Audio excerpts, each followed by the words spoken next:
आज होती अधिक मासातली एकादशी आणि ह्या महिन्यातली एकादशीचं खूप सारं महत्त्व आहे. आमच्या इकडे लोक पंढरपूरला जातात, चंद्रभागेची ओटी भरतात, चंद्रभागेमध्ये दिवा सोडतात. तर खूप सारं ह्या महिन्यातल्या एकादशीचं महत्त्व आहे. तर असे तर आमच्या इथले लोक महिन्याची वारी करतातच पंढरपूरला. आणि आमच्या इथं प्रति पंढरपूर म्हणून आहे बघा इथं धामणगावला. तर तिथंसुद्धा बऱ्याचशा माझ्या जावा भावा सगळ्या गेल्या होत्या, पण मला जाणंच झालं नाही. माझं घरामध्येच झालं पंढरपूर आणि घरामध्ये झाली चंद्रभागा, कारण सासूबाई आजारी असल्यामुळे मला ह्या महिन्यातल्या कुठल्या सेवा करता येणार नाहीत. कारण कामाने होतच नाही आणि कुठं जाता येत नाही एकटी घरामध्ये असल्यामुळे.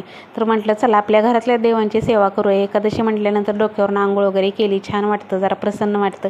त्याचबरोबर बागेतली फुलं वगैरे तोडून आणली आणि आता मस्त अशी उंबरापूजन करते, रांगोळी घालते.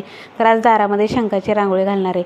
तर काय होतं बघा, अशा शंखाच्या रांगोळ्या आता ह्या महिन्यामध्ये अशा अधिक मास आहे ना, मग त्या महिन्यातल्या शंखाच्या रांगोळ्या वगैरे मी आता काढत असते. जी आपल्याला घरी सेवा करता येईल तेवढी करायची.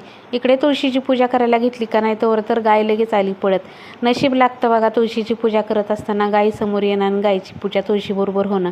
खरंच तर आमची इथं गाई तर आहेतच बघा. आणि बघताशनी मी तुळशीची पूजा करायला लागलेली दिसली की ती आली. तिला म्हटलं आज एकादशी आहे तर तिला केळी वगैरे टाकावी, कारण एकादशी दिवशी पाठीमागं एकदा मी चपाती खाऊ घातली होती. तर बऱ्याच ताईंच्या कमेंट आल्या की ताई तुम्ही केळी वगैरे चारत जावा गाईला एकादशी दिवशी. आता गाई तर काही खातात कसं, पण आपल्याकडून पाप नको घडायला म्हणून केळी चारली.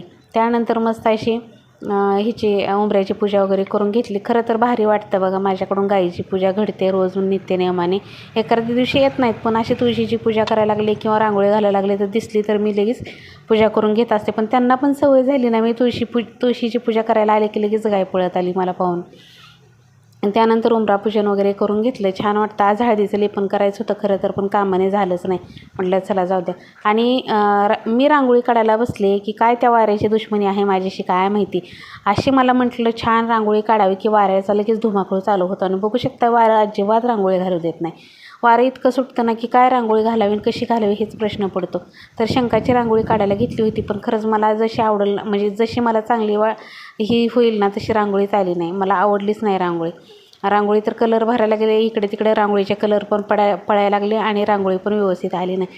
त्यानंतर मस्त अशी देवपूजा करून घेतली. आईसाहेबांना तर रोजच मळवट भरते, पण तुम्हाला दाखवते आज बघू शकताय.